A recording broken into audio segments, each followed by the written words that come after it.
सोमवार को समाजवादी पार्टी के राष्ट्रीय अध्यक्ष अखिलेश यादव ने लखनऊ लोकसभा प्रभारी लखनऊ मध्य से विधायक रविदास मेहरोत्रा को बनाया। हमारे साथ बातचीत करने के लिए रविदास मेहरोत्रा जी। सर, आपको लोकसभा प्रभारी बनाया गया है, बड़ी जिम्मेदारी दी गई है, कैसे देखते हैं? समाजवादी पार्टी के राष्ट्रीय अध्यक्ष माननीय अखिलेश यादव जी ने जो मुझको दायित्व दिया है, मैं उसको पूरी ताकत के साथ निभाने का काम करूंगा और पूरे लखनऊ लोकसभा क्षेत्र के अंदर सभी वार्डों में सभी पोलिंग कमेटी और सभी बूथ कमेटी बनाने का काम होगा। हम लोग पूरी ताकत के साथ चुनाव लड़ेंगे और इस बार जो 80 हराओ भाजपा हटाओ का नारा है उसकी शुरुआत लखनऊ शहर से होगी। यहाँ पर समाजवादी पार्टी का परचम लहराएगा और केंद्र में इंडिया की सरकार बनेगी। जनता भारतीय जनता पार्टी से बहुत अधिक नाराज़ है, जनता में बहुत अधिक आक्रोश व्याप्त है। जनता महंगाई से, बेरोजगारी से, भ्रष्टाचार से, विकास के सारे काम ठप हैं, बढ़ते हुए अपराध से, भुखमरी से, गरीबी से बुरी तरह से परेशान है। इसलिए इस बार जनता परिवर्तन करने का काम करेगी। 2024 में सत्ता में परिवर्तन और बदलाव होगा। हम लोगों का ये पूरा प्रयास होगा कि उत्तर प्रदेश में भाजपा को 80 हराएं और भाजपा को हटाएं। सर, लखनऊ लोकसभा सीट से स्वर्गीय अटल बिहारी वाजपेयी के ज़माने से भाजपा लोकसभा सीट जीतती रही है। क्या बड़ी चुनौतीपूर्ण है यहाँ की सीट जीतना? हम लोग हर चुनौती का सामना करने को तैयार हैं। जनता हम लोगों के साथ में है। हम लोग भारतीय जनता पार्टी के हर जुल्म, अत्याचार, अन्याय और दमन के खिलाफ हर स्तर पर पूरी ताकत के साथ संघर्ष करने का काम कर रहे हैं। हम लोग जनता के सुख में, उनके दुख में, उनके दर्द में, उनकी समस्याओं में उनके साथ रहते हैं।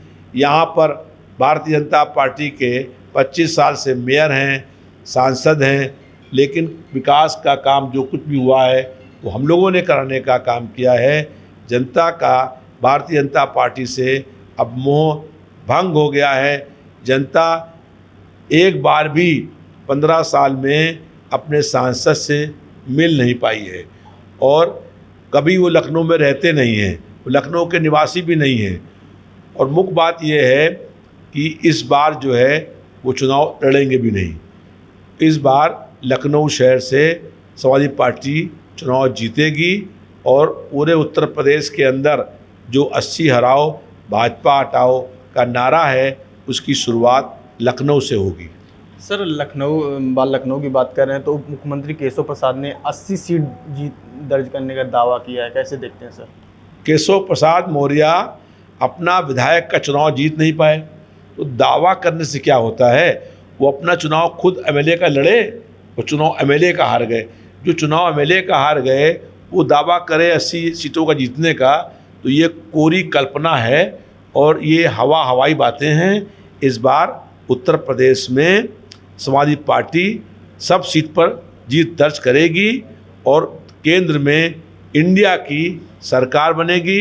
इंडिया एनडीए को हराएगा। एनडीए का फुल फॉर्म है नक्सली दंगाई अलायंस। इसलिए इस बार लड़ाई इंडिया और उस एनडीए में है जिसमें नक्सली दंगाई अलायंस है। सर, मणिपुर में जिस तरह से 2 कुकी समुदाय की महिलाओं को निर्वस्त्र सड़कों पर परेड कराया गया, वहाँ के मुख्यमंत्री बीरेंद्र सिंह का बयान आया था कि ऐसी सैकड़ों वारदात होती हैं। सर, इसे कैसे देखते हैं? मणिपुर में 2 बहनों को निवस्त्र करके और उन्हें घुमाया गया, इसके साथ ही उनके साथ सामूहिक बलात्कार किया। उससे भी दुर्भाग्यपूर्ण बात यह है कि मणिपुर का मुख्यमंत्री जो भाजपा का है वो कहता है ऐसी घटनाएं तो रोज हुआ करती हैं और बहुत हो चुकी हैं। उससे भी शर्मनाक बात यह है कि देश के प्रधानमंत्री मणिपुर का मां बोलने को तैयार नहीं हैं।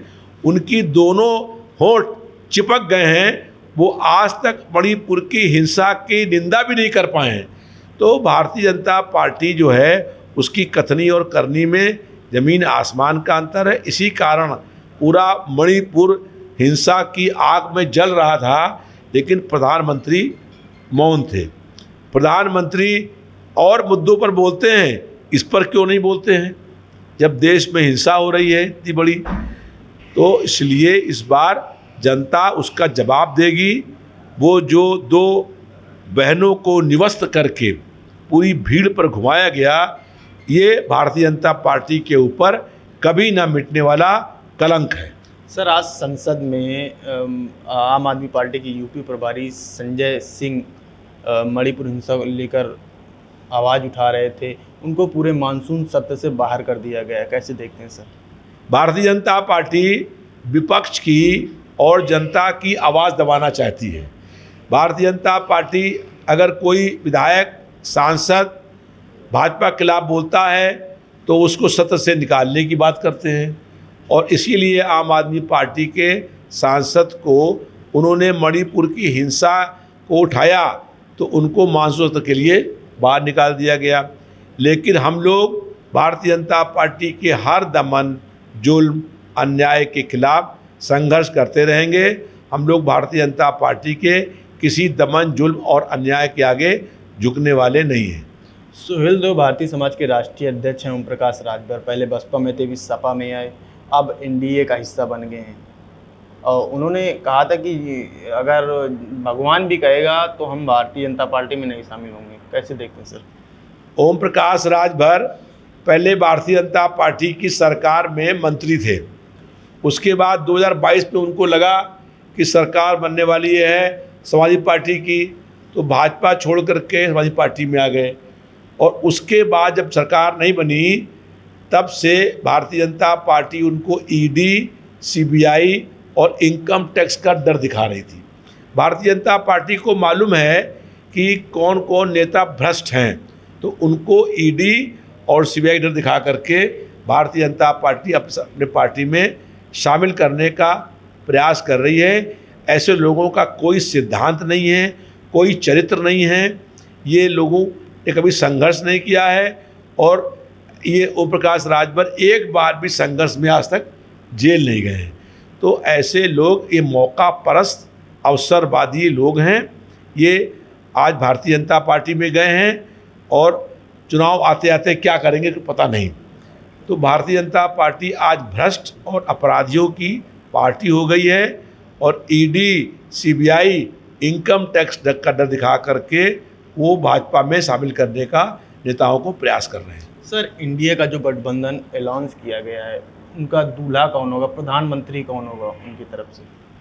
हम लोगों का लोकतंत्र में विश्वास है।